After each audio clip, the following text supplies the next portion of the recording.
মৃত্যুর ফেরেশতাকে থাপ্পড় মেরে চোখ নষ্ট করে দিলেন নবী মুসা আলাইহিসসালাম।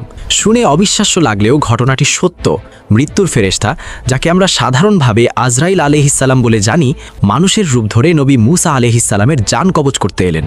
কোনো পরিচয় না দিয়ে হঠাৎ একজন মানুষ এসে প্রাণ নিতে চাইলে মুসা আলাইহিসসালাম তাকে একজন অনধিকার প্রবেশকারী মনে করলেন, আর তখনই তিনি সজোরে এক থাপ্পড় মারলেন।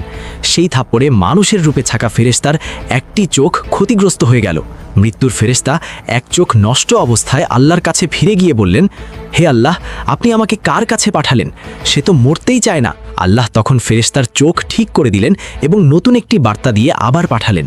ফেরেশতা ফিরে এসে বললেন, হে মুসা, আল্লাহ বলেছেন আপনি একটি গরুর পিঠে হাত রাখুন, আপনার হাতের নিচে যত পশম পড়বে ঠিক তত বছর আপনি হায়াত পাবেন। এমন লোভনীয় প্রস্তাব শুনেও মুসা আলাইহিসসালাম শান্ত কণ্ঠে জিজ্ঞেস করলেন, তারপর কি হবে? ফেরেশতা বললেন, তারপরও আপনাকে মৃত্যুবরণ করতেই হবে। তখন মুসা আলাইহিসসালাম হাসি মুখে বললেন, যদি মরতেই হয় তাহলে এখনই চলো। প্রিয় দর্শক, মুসা নবী কিন্তু মৃত্যুকে ভয় পাননি। আসলে মালাকুল মউত মানুষের রূপ ধরে আসার কারণে চিনতে পারেননি।